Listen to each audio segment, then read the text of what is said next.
Bonsoir à tous, bienvenue. Bienvenue tout le monde. Bonsoir à tous. Ok, bienvenue sur le direct. C'est un plaisir de se retrouver. Vous avez vu, changer un petit peu de configuration aujourd'hui, très légèrement. Donc bienvenue en tout cas à tous ceux qui arrivent et qui nous rejoignent. Et on va vraiment avoir un temps extraordinaire. Alléluia. J'ai hâte de rentrer dans le sujet de ce soir. Donc, on est toujours sur cette série et on va terminer sur cette série « Choisis l'impossible » qui est un leitmotiv pour moi en tout cas, et j'espère pour vous aussi, pour cette année 2021. Choisis l'impossible. Waouh. Et on a vu plusieurs choses et on va voir encore quelque chose ce soir. Donc, bienvenue Christophe, Pasteur Simone. Bienvenue à tous ceux qui sont là, tous ceux qui vont nous rejoindre sur le direct. Et c'est vraiment une joie et un plaisir. Donc Pascal, bonjour. Bonjour à tous ceux qui sont là et tous ceux qui arrivent. Ok, super. Super. Ok. Christiane, bienvenue. Bienvenue à tous. Donc ça sera le dernier volet ce soir de cette série. Et on aura la semaine prochaine, on va commencer une nouvelle série. Bienvenue Clarisse aussi. Bienvenue à tous. Bienvenue à tous. Ok. Donc aujourd'hui, on est bien sûr toujours sur cette série « Choisis l'impossible ». Et le thème d'aujourd'hui, c'est que tu as un futur qui est en expansion. Quand tu rentres en Christ, mais notre vie en Christ est une vie qui va vers quelque chose de plus grand. C'est une vie en expansion. Jésus l'a dit dans Jean 10, où Jésus dit « Je suis venu pour que mes brebis aient la vie et qu'elles aient la vie en abondance ». Donc ça ne veut pas dire que forcément tout réussit au niveau humain, dans tous les domaines de ta vie, que ta vie est facile et tout ça. Non, non, ce n'est pas ce que ça veut dire. Mais ça veut dire que le plan de Dieu, la volonté de Dieu pour nos vies est quelque chose qui va en s'accroissant au fur et à mesure que nous avançons dans la vie avec Christ. Au fur et à mesure que nous grandissons spirituellement, au fur et à mesure que nous servons Dieu, au fur et à mesure que nous recherchons plus profondément toujours la pensée, la volonté de Dieu pour notre vie. Mais il y a une croissance, comme Jésus jeune, il croissait en sagesse, en stature, en grâce devant Dieu, devant les hommes, comme le dit Luc 1, 52. Mais c'est normal aussi que dans la vie humaine, il y a une croissance, mais dans la vie spirituelle, il y a une croissance. Et dans une vie au service de Dieu, il y a une croissance aussi, et c'est quelque chose de tout à fait logique, normal, et c'est ce que Dieu a prévu. Et c'est ce que j'aimerais te montrer pour pouvoir choisir ce futur en expansion, ce futur élargi. On avait vu la dernière fois, la semaine dernière, il y a Ebetz qui a prié pour cette transformation et pour que Dieu élargisse son territoire. Et c'est ce qui lui est arrivé. Donc ça, c'est des passages en plus dans l'Ancien Testament. Mais ces gens de l'Ancien Testament, ils demandaient quelque chose que nous, on a par défaut. Si quelqu'un est en Christ, il est nouvelle création. Nous, on n'a pas besoin d'une intervention divine en plus pour être dégagé de l'héritage naturel qu'on a eu et pour que notre vie s'élargisse. C'est ce qui nous est arrivé à la base par la nouvelle naissance, le fait d'être en Christ. Donc le fait de rester en Christ, le fait de vivre à partir de l'héritage qu'on a en Christ, mais nous allons vers un avenir qui est un avenir en expansion, non pas sur le plan terrestre, humain, charnel, mais sur le plan de la volonté de Dieu, sur le plan d'une vraie prospérité, la prospérité de l'âme, la prospérité de notre vie pour accomplir le plan et la volonté de Dieu. Nous avons un futur qui est en expansion. Et c'est ce qu'on va voir aujourd'hui, comment pour aller dans ce futur que Dieu a pour nous, qui est en expansion, et par rapport à ce qu'on vit aujourd'hui, nous devons choisir l'impossible. Nous devons choisir l'impossible. Alléluia. Alléluia. Et je voudrais vraiment vous encourager ce soir, et on va être encouragés ce soir ensemble. Donc bienvenue à tous ceux qui nous ont rejoints. N'hésitez pas à partager le message aussi avec votre Facebook. Comme ça, ceux qui vous suivent vont pouvoir nous rejoindre également. Amen. Donc c'est super, on va prendre la parole, on va lire quelques passages ensemble qui vont nous servir de base ce soir pour aller là-dedans. Et on va lire un premier verset qui est très connu. Je pense que la majorité d'entre vous, vous le connaissez, vous l'avez en tout cas entendu prêcher dessus. Et donc il y a des versets comme ça, c'est pas que c'est des versets, on en fait tout un... Mais je pense qu'il y a des versets qui résument aussi des vérités qui sont dans beaucoup d'autres endroits dans la Bible et dans l'expérience aussi. Donc là, c'est le cas. Et ce verset, c'est Jérémie, chapitre 29 et verset 11. Jérémie 29, 11. Donc, on va lire ensemble. Jérémie 29, verset 11. Il est dit ceci, je lis dans la traduction NBS. Donc, c'est le Seigneur qui parle. Et il dit, « Je connais, moi, les plans que je prépare à votre intention. » Déclaration du Seigneur. Non pas des plans de malheur, mais des plans de paix, afin de vous donner un avenir et un espoir. Alors vous m'invoquerez et vous pourrez partir, vous me prierez et je vous entendrai. Vous me rechercherez et vous me trouverez, car vous me chercherez de tout votre cœur. Je me laisserai trouver par vous, déclaration du Seigneur, et je rétablirai votre situation. Je vous rassemblerai de toutes les nations et de tous les lieux où je vous ai bannis, déclaration du Seigneur, et je vous ramènerai en ce lieu d'où je vous ai exilé. Amen. C'est un passage fort. Et je voudrais faire ressortir un point déjà. Bien sûr, le premier point, c'est que Dieu a un plan et une intention pour nous. Amen. Et je vais revenir là-dessus. C'est la pensée principale. Mais je voudrais vous montrer quelque chose qui fait partie aussi du texte dans ce qu'on a lu.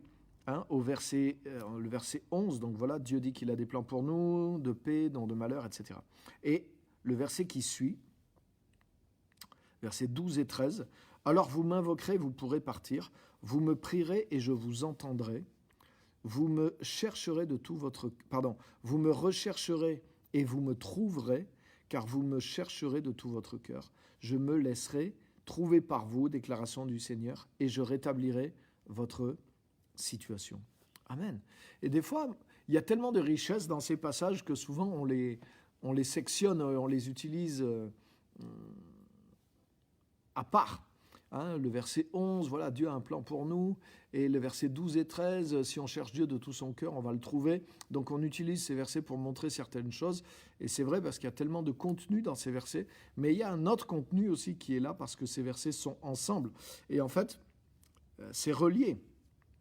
Il dit que Dieu a un plan pour nous et que dans ce projet, dans ce plan que Dieu a pour nous, Dieu veut nous donner un avenir et une espérance. Et il dit, à ce moment-là, vous m'invoquerez et je vous exaucerai. Ça veut dire aussi que les exaucements à nos prières, ils se multiplient lorsqu'on est dans la pensée de Dieu, lorsqu'on est dans la volonté de Dieu. Et je vais expliquer ça. Par exemple, Jésus a dit la même chose dans Jean chapitre 15, verset 7. Hein, il dit, si vous demeurez en moi, je demeurerai en vous, hein, Jean 15. Et au verset 7, il dit, si vous demeurez en moi et que mes paroles demeurent en vous, demandez tout ce que vous voudrez et vous l'obtiendrez. Si vous portez beaucoup de fruits, c'est ainsi que mon Père est glorifié. Donc là aussi, on voit que l'exaucement à la prière, demandez tout ce que vous voudrez et vous l'obtiendrez, il est lié au fait d'être dans la volonté de Dieu, de porter du fruit dans sa volonté et de suivre la volonté, les directives de Dieu. Si vous observez mes commandements, si vous demeurez en moi et que vous gardez ma parole, alors tout ce que vous demanderez en priant, vous l'obtiendrez. Donc c'est fort, mais ça veut dire que, et c'est normal, plus on vit une vie en conformité avec la volonté de Dieu, non pas simplement dans le sens où on est obéissant aux lois morales de Dieu, mais je parle plus d'une vie en conformité avec le plan de Dieu, pas simplement pour nous, pas pour lui plaire en tant qu'individu, mais pour accomplir ses desseins, pour que le projet de Dieu avance au travers de nous dans notre vie, pour servir Dieu, pour servir la cause de l'Évangile, pour servir la cause du Seigneur. Et lorsque vraiment notre vie est réellement passionnée, hein, ça c'est pas juste une question de commandement, c'est une question de passion, c'est une question d'amour dans notre cœur. On aime le Seigneur, on aime sa volonté, on veut que sa volonté s'accomplisse sur la terre et on engage notre vie pour ça. Je ne serai pas plus sauvé parce que je sers le Seigneur. Je ne serai pas plus béni parce que je sers le Seigneur. Béni dans le sens d'avoir plus de choses pour moi. Dieu ne va pas me donner des bénédictions. Les bénédictions de Dieu ne sont pas conditionnelles à mon service pour lui. Je ne suis pas un mercenaire de Dieu. Je suis un fils de Dieu. Et quelque part, je sers Dieu gratuitement. Je ne sers pas Dieu pour obtenir mon salut, pour obtenir une récompense, mais je sers Dieu par passion. Je sers Dieu parce que je crois justement que le plan de Dieu, et dans ce plan, pour moi, c'est pas juste, beaucoup de chrétiens, des fois, ils ont une vision du plan de Dieu, comme si Dieu, il a un plan pour toi dans le sens où il a prévu des choses, des bénédictions pour toi, tel mariage, tel travail, telle finance, tu vas rencontrer des personnes qui vont te mettre sur la bonne voie. Dieu va tout arranger, Dieu va t'arranger le coup pour que tu sois béni personnellement. Et des fois, les chrétiens, ils ont cette vision du plan de Dieu. Comme si le plan de Dieu, bien sûr, le plan de Dieu est meilleur pour nous. Ça, c'est une vérité biblique. C'est ce qu'on voit dans Jérémie 29, 11. Mais c'est pas un plan égocentrique. C'est-à-dire que Dieu n'a pas vraiment prévu un plan dans lequel voilà, c'est que la bénédiction qu'il en réserve. Il va t'arriver des bonnes choses de la part de Dieu, juste pour toi. Et il y a beaucoup de chrétiens, ils pensent que c'est ça. Dieu a un bon plan pour toi, mais voilà, Dieu a prévu que tu sois guéri, Dieu a prévu que tu rencontres de bons amis, Dieu a prévu que tu puisses avoir le meilleur travail, Dieu a prévu que tu puisses être orienté, qui va te mettre en contact avec des gens, et du coup, ça va te donner une promotion dans ton travail, waouh. Et du coup, tu auras un 13e, un 14e mois, waouh, c'est super. Et Dieu a prévu que tu sois en bonne santé. Dieu a tout conduit pour que tu puisses acheter cette villa à moitié prix. Dieu a conduit aussi la banque pour qu'il te fasse un prêt. Et des fois, les chrétiens, ils pensent le plan de Dieu, c'est ça. C'est une succession de coups, de faveurs. Il faut avoir la faveur de Dieu, comme si Dieu va te donner de la faveur juste pour que tu puisses réussir, entre guillemets, comme les gens veulent réussir sur la terre, mais toi, c'est Dieu qui te pistonne. Voilà. Autrement dit, le plan de Dieu, pour beaucoup de chrétiens, c'est être pistonné par Dieu pour avoir la même chose ou mieux que les non-chrétiens, mais nous, grâce à un coup de main de Dieu, grâce à la faveur de Dieu. Alors, c'est pas du tout ça. Quand je parle du plan de Dieu et quand je parle de la volonté de Dieu, c'est pas du tout ça. Même si, bien sûr, il y a des choses comme ça. Dieu nous bénit, Dieu nous pistonne, ça arrive des fois. Mais c'est pas mon but. Je suis pas en train de suivre le plan de Dieu où c'est le cumul de toute la faveur et de tous les pistons de Dieu pour m'arranger des coups personnels pour moi. Et c'est pas pour ça que je veux suivre le plan de Dieu, non. Suivre le plan de Dieu, pour moi, c'est donner ma vie pour servir la cause de Dieu. Non pas pour que ça me rapporte quelque chose, mais pour que ça rapporte quelque chose à Dieu, que ça rapporte quelque chose à l'Évangile et que ça rapporte quelque chose aux gens qui vont recevoir la parole, l'Évangile ou les œuvres que Dieu va me demander de mettre en place, que je puisse aider mon prochain, que je puisse servir mon prochain, que je puisse servir Dieu, que je sois une bénédiction dans le monde. Pour moi, le plan de Dieu, il est meilleur dans le sens où il va me permettre d'être productif pour Dieu dans le monde, que ma vie ait un vrai sens, que ma vie serve à Dieu, à son utilité, à ses desseins. J'ai compris que en remettant Dieu au centre de notre vie, quand on se convertit, on remet Dieu à sa place dans notre vie. Et en réalité, tu sais quoi, dans la majorité des gens, même s'ils le nient, mais la majorité des gens sont au centre de leur vie, qu'ils soient croyants ou pas. La majorité de nous, et j'avais bien aimé cette petite blague, mais elle est tellement vraie, où quelqu'un a dit ça, il a dit les hommes naissent tous égaux, mais égaux, accent aigu, G-O. Les hommes naissent tous égaux, non pas sur un plan d'égalité, mais ils naissent tous avec un égo, avec un égocentrisme, avec un égoïsme. Les hommes naissent tous égaux, les êtres humains, c'est pas lié qu'aux hommes, les femmes aussi. Bien sûr, les femmes moins que les hommes, etc. Tatati, non, mais moi j'aime les autres, moi je suis très généreux, je donne, tatati, tatata. Oui, bien sûr, on est tous très très bien, on est tous très très bons, on est tous merveilleux, mais on est très égocentrique. Et le plan de Dieu, c'est pas de ramener toutes les choses à nous-mêmes. Le plan de Dieu et la conversion, ça nous amène justement à... Nous descendons du trône de notre vie, quelque part. Nous laissons Christ devenir le centre. Nous laissons Dieu. Nous laissons son royaume. C'est plus nous le roi absolu dans notre vie. C'est Jésus-Christ, c'est Dieu. C'est son royaume qui prend la place suprême. Et nous prenons une place de serviteur. Nous quittons la place de celui qui veut être servi et nous prenons la place du serviteur. Mais quand nous nous abaissons devant Dieu, Dieu nous élève aussi de toute façon. Donc il y a une grande joie, il y a une grande paix. Et puis c'est ce qui est juste. Nous ne pouvons pas vouloir la place qui revient à Dieu dans notre vie. Sinon nous devenons notre propre idole. Quand nous voulons être au centre de notre vie, quand nous voulons que Dieu nous serve, quand nous voulons utiliser l'évangile uniquement pour avoir de la faveur dans notre vie, mais nous sommes notre propre idole. Et Dieu ne nous a pas amenés au salut, Dieu ne nous a pas amenés à la repentance pour que nous devenions notre propre idole. Quand nous sommes incapables de... Des fois, les chrétiens, ils se vexent pour un rien, ils sont pleins de susceptibilité des fois, et ceci et cela. Mais qu'est-ce que c'est tout ça? C'est quand on est au centre de notre vie, c'est quand on ne supporte pas ceci, on ne supporte pas cela, et on est tellement... Pourquoi? Parce qu'on est sur le trône de notre vie, parce que c'est nous qui sommes importants, au lieu que ce soit Dieu qui est important, au lieu que ce soit sa volonté, au lieu que ce soit son règne. Et on a du mal à passer par-dessus les petites choses qui nous chiffonnent, parce que notre ego est très présent sur le trône de notre vie. Et ça, c'est des choses qu'on doit se rendre compte en tant qu'enfant de Dieu. C'est des choses qu'on doit découvrir, qu'on doit s'avouer et qu'on doit dépasser. Et on doit descendre de ce trône-là et on ne doit pas laisser un autre roi que Christ en nous. Quand Christ règne en nous, mais nous régnons avec lui aussi. Mais si nous voulons être sur le trône et que Dieu nous aide et que Dieu nous serve et que Dieu tourne autour de notre ego, nous trompons. La majorité des gens, ils pensent qu'ils sont le soleil et que les planètes tournent en orbite autour d'eux. Ils veulent que les choses tournent autour d'eux. Mes enfants tournent autour de moi.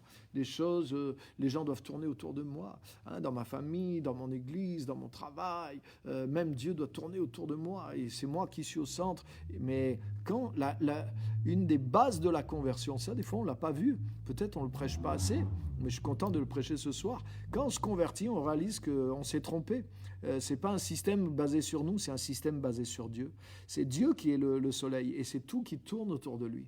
Et nous avons le privilège d'être en orbite autour de Dieu. Dieu est Seigneur et je deviens serviteur. Quand Jésus est réellement mon Seigneur, alors je deviens serviteur et je suis en orbite autour de lui. Et il y a des choses, mon ego n'a pas son compte. Mais moi, en tant que serviteur de Jésus-Christ, je vais trouver mon compte. Donc ça, c'est une base tellement importante pour comprendre ensuite ce que veut dire Jérémie 29, 11. Il faut être sur cette base-là. Il faut être sur cette base-là. Parce que sinon, si l'ego n'a pas été détrôné quelque part, et je pense que vous me comprenez avec ce que je viens de dire, mais je lis Jérémie 29, 11. Oui, je connais les plans que j'ai formés sur vous, projet de paix, non de malheur, pour vous donner un avenir et de l'espérance. Ah, mais Dieu me doit encore quelque chose. Dieu est encore en orbite autour de moi et il va me donner un avenir, il va me donner sa faveur, il va me donner tout ce dont j'ai besoin. Et c'est pour ça que des fois, des chrétiens sont déçus parce que ils comprennent pas l'évangile parce qu'ils l'interprètent depuis une place où c'est leur moi, leur ego qui est sur le trône et c'est pas Dieu qui est sur le trône et c'est pas eux qui tournent autour en tant que serviteurs. Donc ça, c'est une première base et j'espère que vous avez acquis cette base à votre conversion, à votre nouvelle naissance et je vous encourage à rester sur cette base et à approfondir cette base. Et notre vie est pour le service de Dieu. Nous sommes devenus serviteurs de Dieu, nous sommes serviteurs de Christ, nous sommes serviteurs de l'Évangile, nous sommes serviteurs du royaume de Dieu. Et c'est lui le centre et nous sommes en orbite, nous sommes autour, nous sommes ses serviteurs. Et c'est dans ce cadre-là que maintenant je peux comprendre Jérémie 29, 11 et la suite. Donc dans ce cadre-là, mais comme je veux servir Dieu, comme je suis descendu d'un cran, et j'ai découvert que Dieu était au centre, j'ai découvert qu'il était le plus important que tout, et en reprenant ma juste place de créature par rapport au Créateur, d'enfant par rapport au Père, et de serviteur par rapport au Seigneur, c'est là que je trouve la paix, c'est là que je trouve l'épanouissement. Parce qu'en réalité, on ne peut pas être heureux si on n'est pas à la bonne position. Hein, tant qu'on pense que c'est nous le centre, mais on ne peut pas être heureux, c'est impossible. Il n'y a pas de réussite, hein, j'en parle dans mon dernier livre, il n'y a pas de réussite en dehors de la vérité. C'est tellement important de comprendre ça.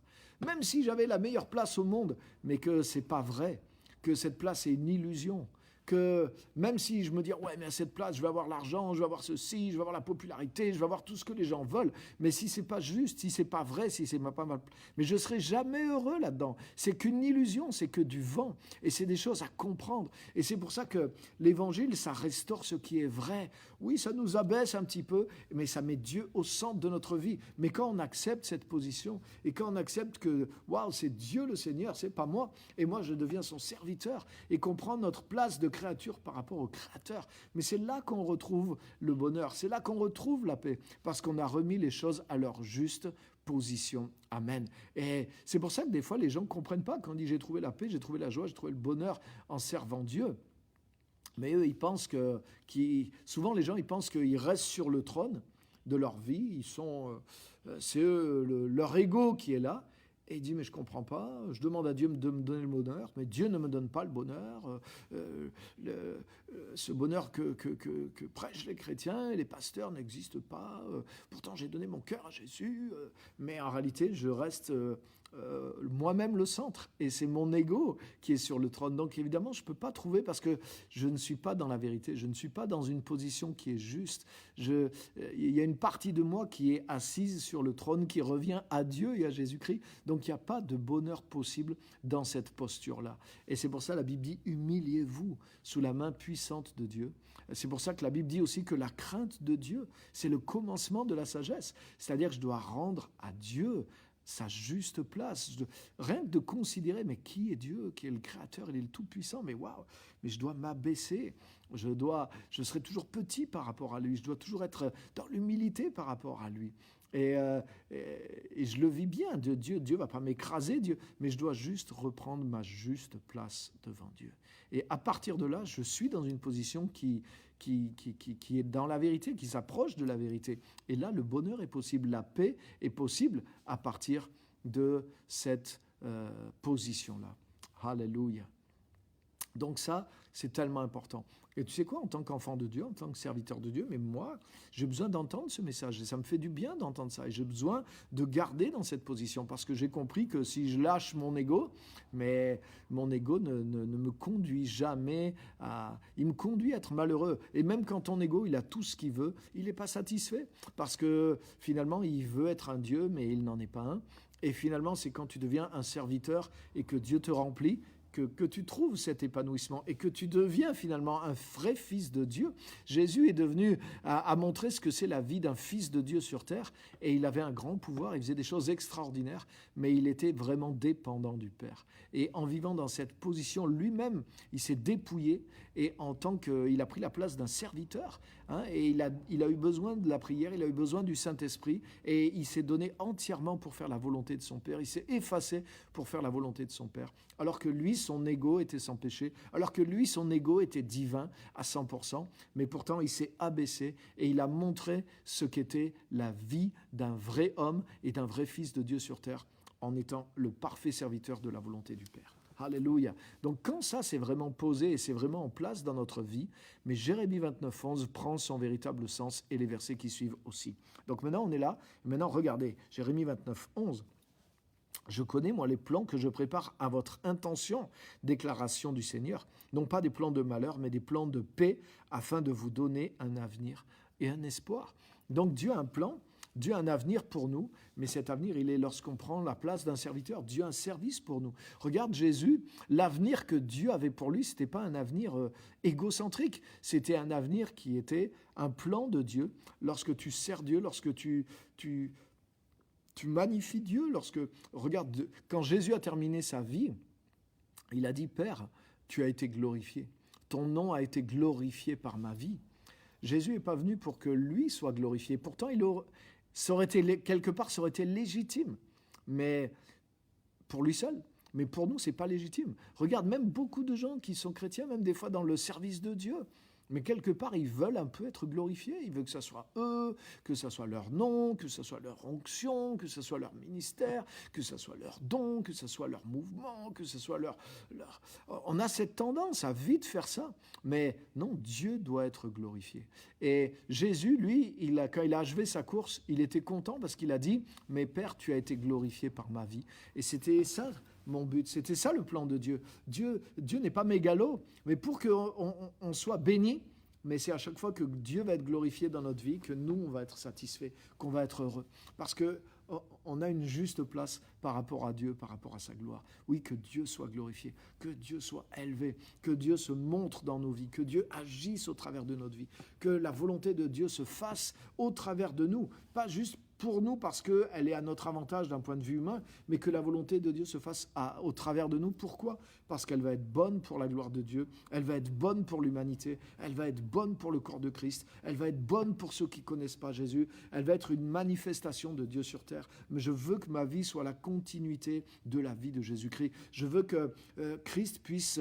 Comme Dieu agit en Christ, je veux que maintenant Christ puisse agir en moi et puisse faire les choses qu'il a commencé de faire sur la terre au travers de ma vie. Je veux qu'il se glorifie dans ma vie, je veux qu'il se manifeste dans ma vie, je veux qu'il bénisse les autres au travers de moi. Et ma joie est là. Ma joie en tant que serviteur, elle est là. Ma joie en tant que sarment qui fait partie du cep, j'ai le privilège d'être celui qui va porter le fruit. Jésus est le cep et c'est pas lui qui va porter le fruit directement sur la terre. Il passe par les sarments pour que le fruit soit porté. Et c'est ça le plan de Dieu. Dieu nous a configurés, unis à lui, mais c'est pas pour que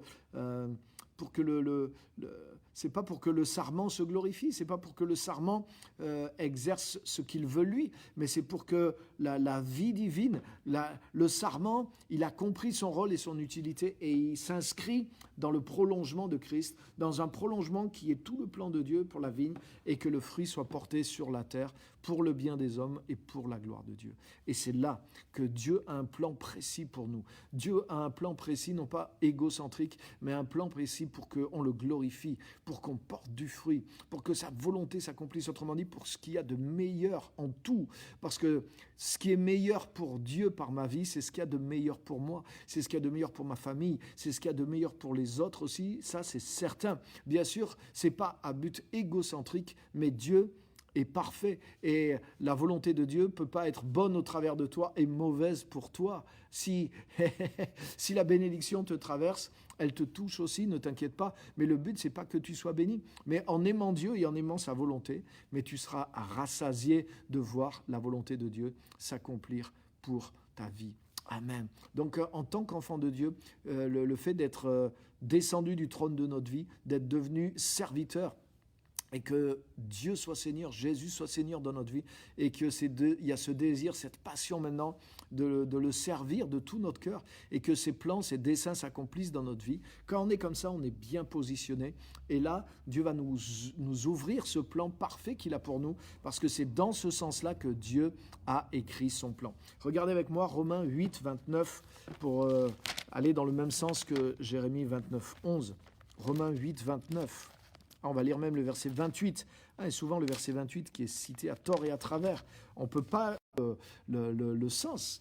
Et ce verset, il dit quoi ? Il dit « Toute chose concourt au bien de ceux qui aiment Dieu, mais de ceux qui sont appelés selon son dessein. Ceux qui aiment Dieu d'un cœur pur, d'un cœur désintéressé, ceux qui sont appelés selon son dessein. Car ceux que Dieu a appelés, il les a aussi configurés à être semblables à l'image de son Fils Jésus-Christ pour qu'il soit le premier-né d'une multitude de frères. Waouh! Donc ça veut dire que c'est pour ceux qui vont être dans la continuité de Jésus-Christ, ceux qui vont suivre les traces de Jésus-Christ, ceux qui vont être transformés de gloire en gloire à l'image de Jésus-Christ. Donc quand tu es transformé de gloire en gloire à l'image de Jésus-Christ, mais tu poursuis la volonté du Père. C'est pas juste pour toi-même.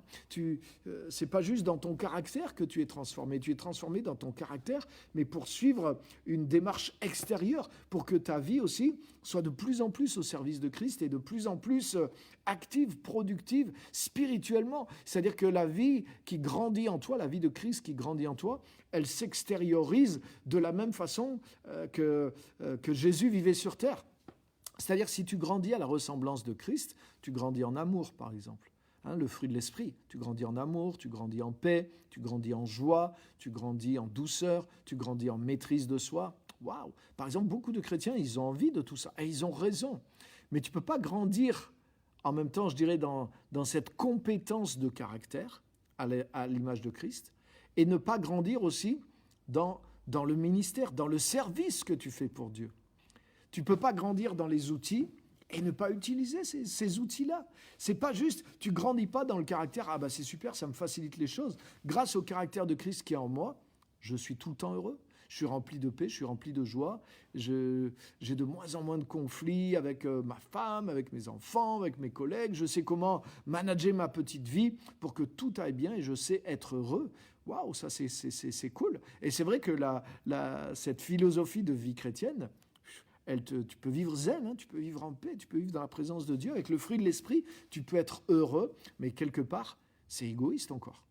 C'est égoïste. Oui, tu es délivré de toi-même, tu es dans une paix parfaite. Dieu nous amène à ça, c'est clair. Mais en même temps qu'on grandit dans le caractère de Christ, en même temps, on grandit aussi dans un service actif à la ressemblance de Jésus-Christ. Et c'est ce que dit ce passage. Ceux que Dieu a choisis d'avance, il les a configurés pour être semblables à l'image de son Fils. Et Jésus n'était pas juste quelqu'un de zen et de paisible et qui avait la sagesse de Dieu pour lui. Ce n'était pas juste un Bouddha qui vivait cool avec Dieu et qui était en paix, quoi qu'on lui fasse, quoi qu'on lui arrive. Il était capable de ça. Il pouvait pardonner aux gens qui le torturaient, mais il était capable aussi de faire la volonté de Dieu en prêchant la parole de Dieu, en exposant sa vie pour Dieu, en renonçant à sa vie privée pour servir le Seigneur et en allant même jusqu'à sacrifier sa vie pour la volonté de Dieu. Donc je ne dis pas que Dieu va nous demander ça. Mais en tout cas, de donner notre vie, oui, pour que la volonté de Dieu s'accomplisse par nous. Ce n'est pas juste de récupérer un potentiel de vie spirituelle intérieure pour être heureux. Et il y a plus que ça. Donc, vous voyez, il y a une profondeur là dans Romains 8, 28, il faut ajouter 29 et 30. C'est la suite de la phrase. Et honnêtement, moi, 99% des fois où Romains 8, 28 est cité, mais c'est en dehors de tout ce contexte-là, et en réalité, c'est de la triche. C'est pas le sens de ce que dit la parole de Dieu. Ah, mais je sais que toute chose concourt au bien de ceux qui aiment Dieu. Autrement dit, Dieu fait tout pour mon bien. Ah ouais, non, moi je suis avec Dieu, donc ouais, Dieu fait tout pour mon bien, Dieu va tout m'arranger, quoi. Au va tout faire, mais tu vois, tu peux comprendre ça d'une manière totalement égocentrique. Et en fait, c'est une illusion, parce que c'est faux. Dieu n'est pas là, Dieu n'est pas au service de nos petites affaires. C'est pas vrai. Mais si nous sommes au service de Dieu et que notre vie grandit et notre vie est en expansion à l'image, et vous voyez mon thème il est là, à l'image de Christ, dans ma vie intérieure, mais aussi dans ma vie extérieure. Je grandis dans le service de Dieu, je grandis dans une vie qui est employée au service du Seigneur et qui porte du fruit pour le Seigneur. Je grandis dans toutes ces dimensions. Alors là, oui, toutes choses vont concourir au bien de ceux qui aiment Dieu et qui sont dans son dessein, qui sont en train de poursuivre ce plan selon Jérémie. Et là, il y a une vraie foi. Là, tu peux mettre vraiment ta foi. C'est pas juste une illusion, c'est pas un faux espoir. Ah ouais, Dieu va m'arranger toutes les choses parce que je suis chrétien, Dieu va tout arranger pour moi, gloire à Dieu, gloire à Dieu, gloire à Dieu. Et il va encore me redonner sa faveur pour que j'ai des bonnes affaires. Non, c'est pas ça. Là, tu suis le projet, tu suis le plan de Dieu. Et là, même si t'arrive des choses, waouh, vraiment, vraiment, vraiment difficiles, mais quand tu es dans le plan de Dieu, mais là, justement, Dieu va utiliser ces choses-là. Continue de suivre le plan de Dieu. Comme on l'a lu ensemble, il a dit « Vous me prierez et je vous exaucerai ». Et ce que j'aime dans le passage de Jérémie, c'est qu'il dit aussi « Vous me chercherez et vous me trouverez ». Parce que vous me chercherez de tout votre cœur. Et voilà, je disais tout à l'heure, souvent on dissocie ce verset du verset 11, mais il est relié au verset 11. Ça veut dire quoi? Ça veut dire que quand tu poursuis le dessein de Dieu, quand ta vie est dans ce niveau que je viens de décrire et que tu sers Dieu, tu as mis ta vie au service de Dieu, bien sûr tu progresses, bien sûr tu grandis dans ces choses-là.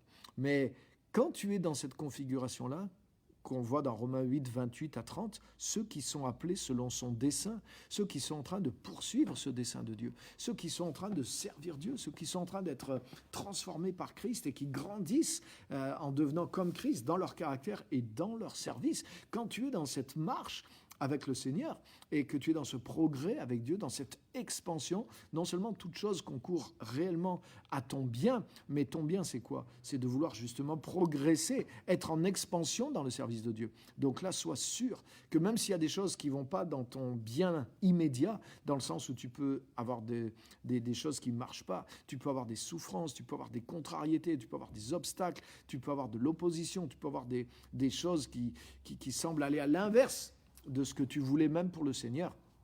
Mais tant que tu es comme ça, directement dans la volonté de Dieu, en train de progresser, et que tu fais tout ton possible pour aller dans ce sens-là, alors toute chose concourt à ton bien. C'est-à-dire que, t'inquiète pas, le plan de Dieu est en marche. Et il y a des choses que tu n'avais pas prévues dans le plan de Dieu, mais continue de croire, continue d'espérer, parce que ces choses-là vont produire une transformation en toi, vont amener certaines autres circonstances que Dieu, lui, a prévues et il a calculées. Et c'est pour ça qu'il dit, dans Jérémie 29, 12 et 13, il dit « Vous me chercherez et vous me trouverez ».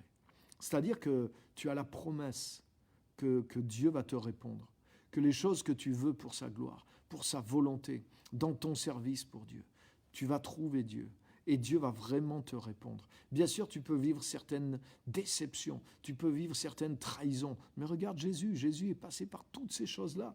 Jésus la Bible dit, observez celui qui a vécu une telle opposition dans sa personne, afin que vous ne vous découragiez pas, l'âme abattue. Considérez celui qui a vécu autant d'opposition. Quand Jésus a suivi le plan de Dieu, toute chose concourait à son bien, mais son bien dans le sens que justement ce plan puisse s'accomplir de façon parfaite et que toute la gloire, tout le fruit soit produit. Et c'est ce qui s'est passé dans la vie de Jésus. Mais ça a été beaucoup de choses difficiles et qui étaient difficiles pour lui de vivre et d'accepter et de traverser. Mais c'est là que Dieu était avec lui. Et il a trouvé Dieu. Plus Jésus avançait dans le plan de Dieu, plus Jésus trouvait Dieu, plus Dieu répondait présent, plus Dieu répondait dans son ministère. Regarde au début, Jésus a ressuscité par exemple le fils de la veuve de Naïn dans son ministère. Il l'amenait dans le tombeau. Jésus ressuscite la fille de Jaïrus, elle vient juste de mourir. Jésus ressuscite le fils de Naïn, de la veuve. Voilà, il vient, c'est le jour de ses obsèques, mais à la fin de son ministère, Jésus va ressusciter Lazare, par exemple, qui est mort depuis 4 jours. Et il dit, Père, je te rends grâce de ce que tu m'as déjà exaucé. Donc il y a plutôt une intensification même de l'exaucement dans la vie de Jésus au fur et à mesure qui s'enfonce dans la volonté de Dieu. Et il y a cette promesse qui est pour nous. Vous me chercherez et vous me trouverez. Parce que vous poursuivez mon plan. Il y a ça qui est sous-entendu. Jérémie 29, 12 et 13 sont vrais dans le contexte de Jérémie 29, 11. Et Jérémie 29, 11, c'est voilà le plan, le projet que j'ai conçu pour toi. Et là, on retrouve Jean 15, verset 7 aussi, où Jésus nous promet que tout ce que vous demanderez au Père en mon nom, vous l'obtiendrez. Pourquoi ? Parce que vous portez du fruit. Parce que si vous demeurez dans ma parole, et si vous demeurez en moi, si vous demeurez dans ma parole et que vous restez en moi, alors demandez ce que vous voudrez, vous l'obtiendrez. Pourquoi ? Parce que vous suivez mon plan, parce que vous êtes dans la vigne, vous portez du fruit pour le royaume, vous poursuivez les intérêts du royaume, vous vivez depuis longtemps sur le principe de Matthieu 6, 33, vous cherchez prioritairement, non pas vos intérêts, mais les intérêts du royaume de Dieu. Aussi, toutes ces choses vous sont données en plus et par-dessus. Et donc, vous vivez une capacité d'exaucement qui augmente. Et là, dans ce cadre-là aussi, bien sûr, toute chose concourt au bien de ceux qui aiment Dieu, c'est-à-dire à l'avancement, à l'expansion du projet de Dieu dans leur vie. Amen. Amen.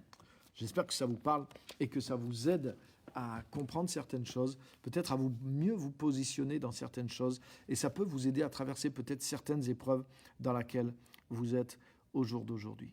Alléluia. Ce que je voudrais vous laisser à partir de ces versets, à partir de Jérémie 29, 11, c'est que Dieu a un avenir d'expansion pour nous dans le service de Dieu, dans l'impact de notre service, dans l'impact de notre ministère. Et c'est pas que ce qui est dans le visible, c'est pas que ce qu'on voit visiblement. Quand Jésus arrivait vers la fin de son ministère, mais il y avait de moins en moins de gens. Plus Jésus se rapprochait de la croix, moins il y avait de monde. Donc attention aussi de ne pas voir les choses que d'une manière humaine. Sache que si tu es en Dieu, si tu poursuis son plan et que tu es resté droit dans cette lignée-là, mais toutes choses sont en train de concourir à ton bien et peut-être pas de la façon dont tu penses. Peut-être Dieu est en train de faire des choses, Dieu te fait passer par certaines choses, mais tu n'as pas le discernement que c'est le plan de Dieu qui s'accomplit. Et toi, tu es en train de le voir comme un échec. Si Jésus n'avait pas eu la pensée de Dieu, il aurait pu croire que la croix était un échec. Tout le monde croyait que la croix était un échec. Le diable a cru que la croix était un échec. Le diable a cru que la croix, c'était sa victoire sur Jésus. C'est écrit dans les Corinthiens. Sinon, il n'aurait pas crucifié le Seigneur de gloire. Donc, mais Jésus, lui, avait le discernement. C'est le seul, je pense, à ce moment-là, à part le Père. Mais c'est le seul qui comprenait qu'il accomplissait la volonté du Père. Et ça, c'est important. Donc peut-être une bonne prière quand tu es en train de poursuivre le plan de Dieu et que toutes sortes de choses t'arrivent et que tu as l'impression de vivre l'échec. Mais attends. Avant d'aller trop vite à la conclusion, commence à demander à Dieu la grâce et libère ton cœur de tes émotions aussi. Parce que quand tu es dans l'émotion et que tu réagis par rapport aux circonstances et que tu te laisses prendre par les émotions, mais tu n'écoutes plus Dieu. Tu demeures plus en Christ, tu demeures en toi-même et tout ce que tu interprètes est de travers aussi. Mais ça, c'est pour ça qu'il y a tout cet apprentissage de grandir dans le fruit de l'esprit dans notre vie.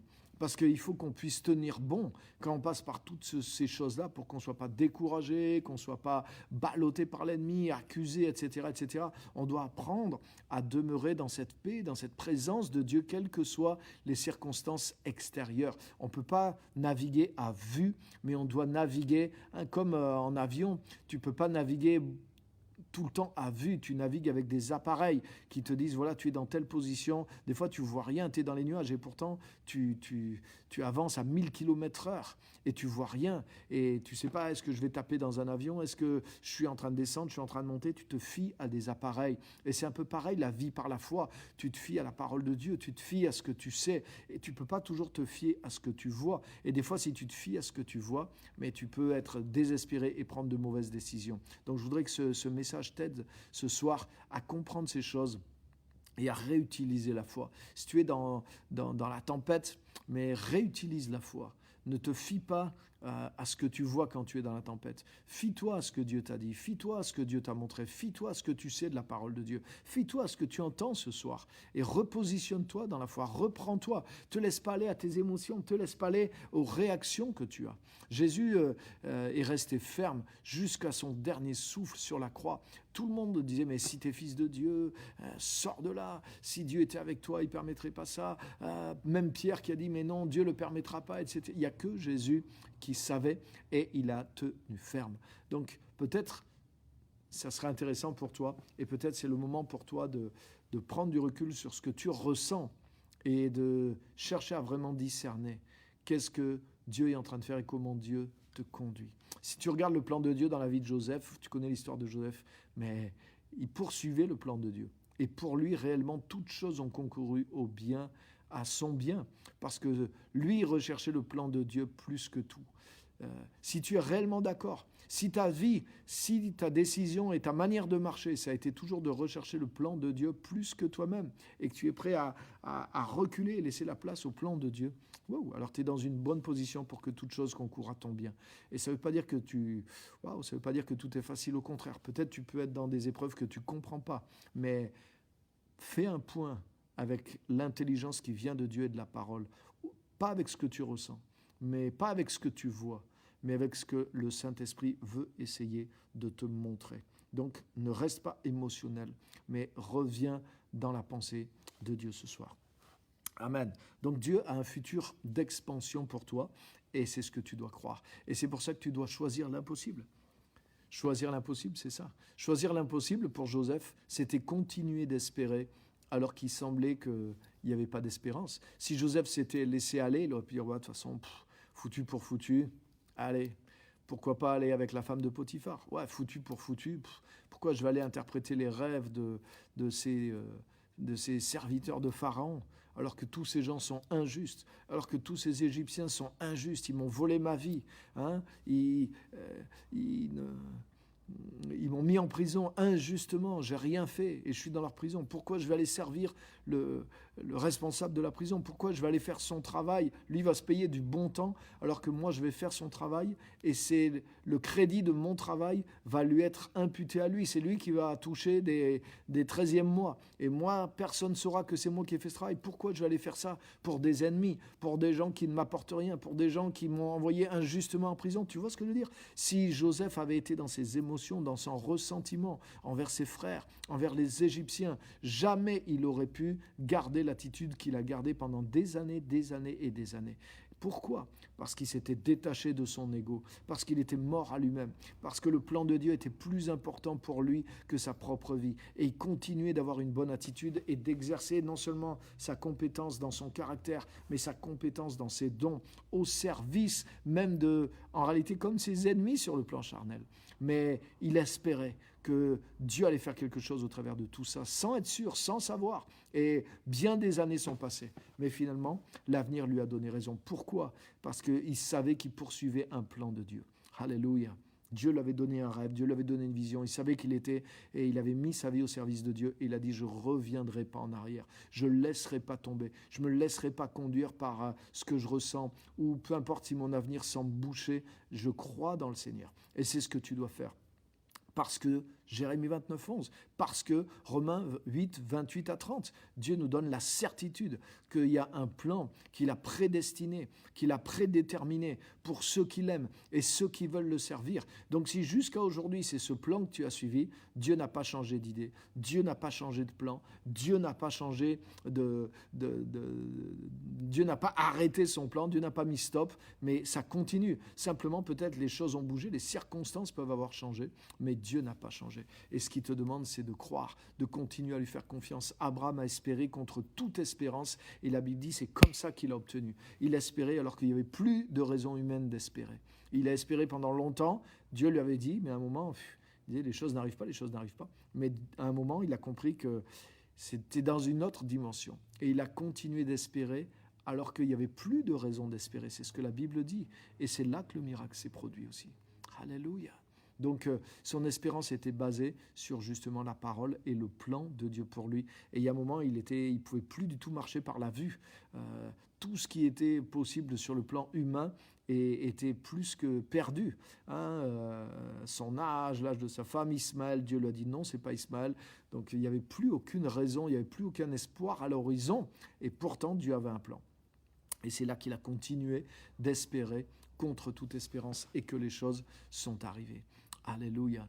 Donc quand tu es dans ce plan, dans ce dessein de Dieu, mais c'est là qu'il faut continuer d'espérer. Alléluia. Parce que c'est cette raison même qui est là. Et justement, Dieu permet, et c'est là que toute chose concourt au bien de ceux qui aiment Dieu, ceux qui sont appelés selon son dessein. Dieu permet qu'il y ait un moment où tu ne peux plus te baser sur la vue, tu ne peux plus du tout baser sur... ton espoir n'est pas basé sur « Ah oui, il y a quand même ça qui avance ». Des fois, au contraire, blanc, il n'y a plus rien sur quoi t'appuyer. C'était le cas pour Joseph. C'était le cas pour Abraham. Il n'y avait plus rien sur lequel s'appuyer. Et c'est cette foi-là qui a permis de conquérir le plan de Dieu. C'est pour ça que le titre de mon message, c'est « Choisis l'impossible », parce que ton avenir est en expansion. Que tu le vois, que tu ne le vois pas, que tu ne le crois ou que tu ne le crois pas. Si tu sers Dieu comme on l'a vu, je ne vais pas recommencer, mais comme j'ai tout détaillé dans la première partie, que Dieu est Seigneur et que tu sers son plan, si tu es dans cette position-là, alors peut-être tu ne le vois plus, peut-être tu ne le crois pas même, mais c'est la réalité. Dieu a un plan pour toi. Et ce plan est en expansion. C'est-à-dire que ce plan grandit. Dieu prévoit les choses en vue de ce plan-là. Ce plan-là est plus important que tu penses pour Dieu et pour toi. Et plus important même que les choses que tu sembles perdre pour un temps et que Dieu te permet dans ta vie pour que tu puisses être prêt pour la phase qu'il a pour toi. Mais tu dois croire ça. Dieu ne peut pas mentir. La parole de Dieu est la vérité. Dieu a un plan pour toi qui est un plan en expansion. Alléluia. Jésus a chassé beaucoup de démons pendant sa vie. Mais la dernière heure de Jésus n'a pas juste vaincu des démons. Jésus a vaincu le diable. Jésus a vaincu l'enfer. Il a dépouillé le Satan lui-même et toutes les dominations et toutes les principautés. Alléluia. On pourrait dire que finalement, à la lumière de ce que Jésus a accompli dans la dernière heure de sa vie, tout le ministère de Jésus, il avait fait que effleurer. Pourtant, c'était grandiose. Toutes les guérisons, toutes les victoires sur l'ennemi dans la vie des gens, c'était énorme. Mais pourtant, il n'a fait que effleurer. Quand il est arrivé à la fin de sa vie, ce qu'il a accompli, c'était 1000 fois supérieur à tout ça. Et c'est ce qui a ouvert la porte pour nous, pour qu'on puisse faire les mêmes choses. Dieu n'en a pas fini avec toi. Et tu dois croire. Tu dois croire. Des fois, la première phase du plan de Dieu dans notre vie est plus facile à croire que la suivante. Et je termine avec juste cet exemple qui va t'amener à réfléchir. Regarde bien, le peuple d'Israël est sorti d'Égypte. Et au départ, ils ne croyaient pas Moïse, etc. Mais quand il y a eu les 10 plaies, ils ont fini par croire. Quand ils étaient devant la mer Rouge, ils ont paniqué. Mais Moïse a ouvert la mer Rouge et la Bible dit c'est par la foi. C'est par la foi que le peuple d'Israël est entré dans la mer Rouge et a traversé la mer Rouge, alors que les Égyptiens qui en firent la même tentative furent engloutis. Donc le peuple d'Israël a eu la foi. Il a eu la foi pour sortir d'Égypte. De la même façon, on a eu la foi pour se convertir, pour venir à Jésus, etc., etc. Mais tu sais quoi ? 11 jours après, le peuple d'Israël s'est retrouvé devant Canaan. Et là, ce n'était pas la mer Rouge, c'était juste le Jourdain qu'il fallait traverser. Donc oui, c'était une impossibilité, mais qui était beaucoup plus petite que la mer Rouge. Bien sûr, ce qui les a fait reculer, ce n'était pas que le Jourdain, c'était la conquête de Canaan. Mais pourquoi ils n'ont pas eu la foi ? Pourquoi ils n'ont pas eu la foi ? Parce qu'ils étaient sortis d'affaires déjà, et finalement, ça leur allait bien comme ça. Dieu les bénissait, Dieu leur donnait la manne, Dieu les conduisait, ils n'étaient plus esclaves, et en même temps, il n'y avait pas trop de risques dans cette vie. Dieu les portait comme un bébé est porté par ses parents. Mais quand Dieu les a amenés dans une autre phase où il fallait y aller, il fallait marcher par la foi, là, ils n'ont pas voulu croire. Donc tu vois ce que je veux dire ? Je veux dire par là que c'est possible des fois d'avoir la foi pour certaines choses et de pas croire pour la suite que Dieu a pour nous. Et Dieu ne nous laisse pas dans un confort. La foi est jamais quelque chose de confortable. Et c'est pour ça que je veux terminer cette série avec ce message. C'est que le plan de Dieu est en expansion pour toi. Et il y a une terre promise pour toi. Il y a quelque chose que Dieu veut que tu puisses continuer de conquérir jusqu'à ton dernier souffle, comme l'a fait Jésus. Et ça va grandir jusqu'à la fin. Et même si tu ne le vois pas, même si ce qui t'arrive, allez, tu sais, il y a des moments dans le désert, le peuple d'Israël avait l'impression que c'était mieux quand ils étaient esclaves en Égypte. Donc ça veut dire qu'il y a des moments avec ce qu'ils voyaient, avec ce qu'ils expérimentaient, mais il semblait que vivre avec Dieu libre dans le désert était une galère pire que quand ils étaient mais c'était juste une illusion. C'était parce qu'ils se fiaient à leur sens, ils se fiaient au poids, à la difficulté du moment. Ils étaient coincés dans quelque chose qui était un moment, mais ils avaient oublié l'esclavage. Ils avaient oublié de ce que c'était d'avoir Pharaon pour maître, d'avoir Satan pour maître. Ils avaient oublié les coups de fouet et ils avaient oublié la grâce de Dieu, ils avaient oublié les miracles, ils avaient oublié le goût de la manne et ils étaient là en train de tout focaliser. Non, Dieu leur demandait d'avoir la foi. Dieu leur demandait de se projeter dans la terre promise. Dieu leur demandait d'exercer une foi pour un avenir en expansion, comme Josué et Caleb l'ont fait. Et c'est ce que Dieu te demande aujourd'hui. Exerce ta foi. Il faut que tu choisisses l'impossible. L'impossible, c'est espérer contre toute espérance. Amen. C'est de croire que tu as la capacité de conquérir quelque chose que tu ne vois pas, que tu ne sais pas. C'est de ne pas baisser les bras. Là, Abraham, Dieu lui demandait juste des fois de ne pas baisser les bras, c'est tout. Et c'était ça l'impossible pour lui. C'était de croire, d'espérer contre toute espérance. Et aujourd'hui, au travers de la parole de Dieu, Dieu te donne les bases. Dieu te donne sa parole pour que tu puisses croire et que tu puisses marcher dessus et que tu puisses choisir l'impossible. Nous avons le plan de Dieu Le plan de Dieu tel que je l'ai décrit dans ce message, c'est un avenir qui est en expansion. Ce n'est pas quelque chose qui va diminuer, mais c'est quelque chose qui va en grandissant de plus en plus fort et de plus en plus d'impact. Même si, j'ai pas l'impression, vous voyez, Abraham n'avait pas l'impression, Joseph n'avait pas l'impression, mais l'avenir l'a révélé. Jésus n'avait pas l'impression non plus quand les disciples l'abandonnaient.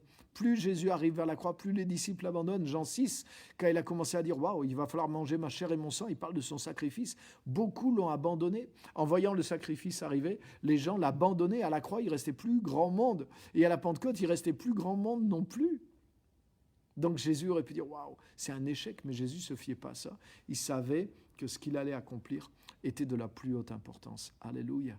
Et moi, je le sais, même si Dieu ne m'a pas révélé quelque chose de spécial, je le sais simplement à cause de ce que je viens de vous partager ce soir, parce que c'est la pensée de Dieu dans sa parole.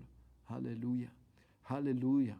Et tu peux te baser sur les mêmes paroles que moi. Je n'ai pas une révélation spéciale par rapport à toi. Je me base sur ce que la Bible dit et que j'ai partagé avec toi ce soir. Et je sais que mon avenir dans le service de Dieu est en expansion. Ne compare pas ta situation avec la mienne, mais regarde ce que dit la parole de Dieu. Et crois ce que te dit Dieu dans sa parole, parce que toute chose concourt au bien de ceux qui aiment Dieu et qui le servent selon son plan et son dessein. Alléluia. Amen. Waouh. Donc voilà, j'ai terminé cette série. Et la prochaine fois, je pense que je vais commencer une série sur comment être conduit par Dieu, comment entendre la voix de Dieu, comment être dirigé par Dieu. Et j'ai beaucoup de choses à vous partager, des choses qu'on ne voit pas toujours et qui ne sont pas toujours celles qu'on entend généralement aussi. Amen.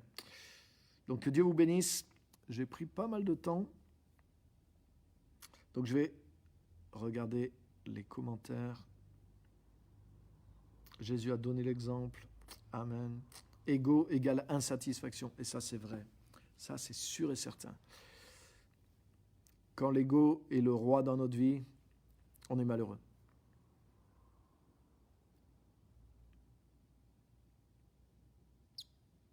Alléluia. Donc j'espère que ça vous a encouragé, parce que suivre le plan de Dieu, mais c'est une vie de renoncement et de sacrifice aussi, mais elle en vaut la peine. Et c'est pour nous donner des éléments aussi. Il y a des moments où waouh, on ne voit pas les choses. Et c'est pour ça qu'on a la parole, et c'est pour ça qu'on a les promesses. Et c'est dans ces moments-là, justement, que toute chose concourt particulièrement au bien de ceux qui aiment Dieu. Quand les choses vont bien dans le plan de Dieu, et il en faut des moments comme ça, c'est encourageant, ça grandit à vue d'œil, les choses se passent comme on veut, on est encouragé par ce qu'on voit, c'est bien, mais il faut faire attention aussi, parce que tout ce qui arrive et qui va dans notre sens n'est pas toujours dans le plan de Dieu. Ça ne veut pas dire que le plan de Dieu progresse toujours à 100%, et il y a des périodes aussi où justement, on a l'impression que ça ne marche pas du tout, que les choses n'avancent pas. Et c'est dans ces périodes-là que des fois, on progresse le plus. Parce qu'on est brisé, parce qu'on a besoin de Dieu, parce qu'on prie plus, on cherche à comprendre, on cherche la volonté de Dieu, on purifie nos vies, on est boosté dans la foi. Et finalement, on aspire à d'autres choses, on tend à d'autres choses, on tend à s'améliorer et on est transformé. Bon, c'est souvent quand les choses ne marchaient pas que je suis devenu ouvert et que finalement j'ai pu comprendre de nouvelles choses. Et c'est ces choses-là qui étaient ce dont j'avais besoin pour progresser dans toutes les années qui ont suivi derrière. Donc c'est dans ce sens-là. Toute chose concourt au bien de ceux qui aiment Dieu. Alléluia. Que Dieu vous encourage au travers de tout ça. Oui, Dieu doit être glorifié. Amen. Amen, amen. Quand on suit le plan de Dieu, mais c'est Dieu qui est glorifié. Ce n'est pas nous qui sommes glorifiés, c'est Dieu qui est glorifié. Mais ça nous encourage. Quand Dieu est glorifié dans notre vie et qu'on l'aime, mais on est béni d'être utile.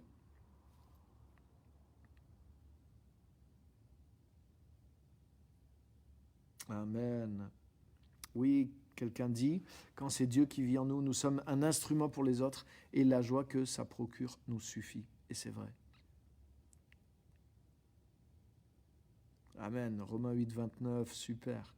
C'est important de bien se rappeler de ça. Prenez pas Romains 8, 28 et méfiez-vous de ces interprétations.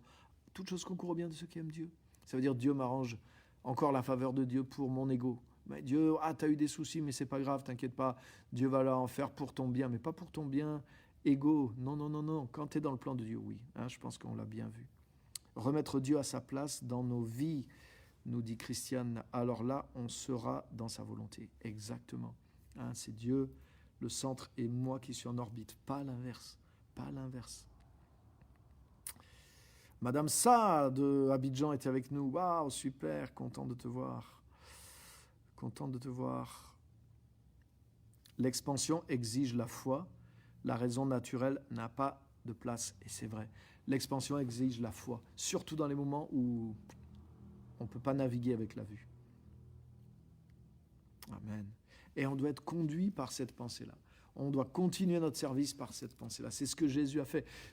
Plus Jésus allait vers la fin de sa vie, moins il voyait ce qu'il allait accomplir. Les résultats de la croix, mais c'était totalement invisible. Par contre, les souffrances, ça devenait de plus en plus visible. La pression augmentait à vue d'œil, mais il fallait vraiment... Vous voyez comment les choses se sont inversées dans la vie de Jésus, et pourtant c'est son plus grand accomplissement. C'est là vraiment son œuvre.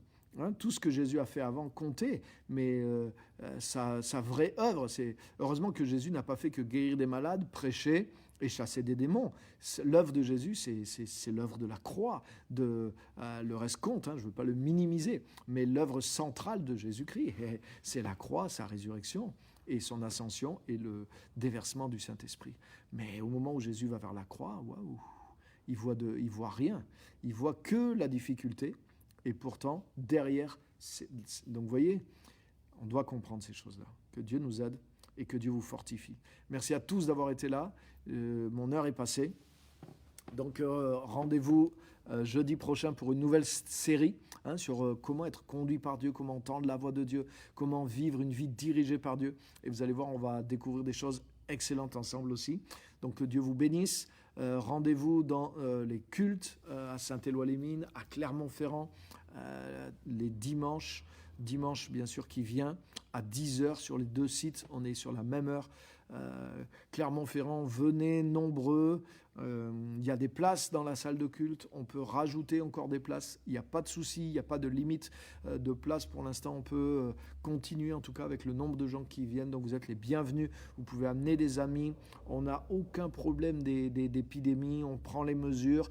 Il y a depuis 1 an qu'on a vécu dans ce contexte, on n'a eu aucune contamination qui soit venue de l'Église, parmi les membres de l'Église. Donc n'ayez pas peur, venez en paix et venez vous ressourcer dans la présence de Dieu. Par contre, on a des gens guéris, on a des gens qui se convertissent, le Saint-Esprit continue d'agir et on vit des choses en expansion aussi. Donc ne loupez pas, ne vous laissez pas ravir ces choses-là. Prenez vos précautions, bien sûr, mais venez, recevez et venez louer le Seigneur, venez vivre la communion avec le Saint-Esprit. Donc, à dimanche, que Dieu vraiment vous bénisse tous et bonne fin de soirée à tous. Amen. Merci à tous d'avoir été là. Soyez encouragés dans le plan de Dieu. Amen.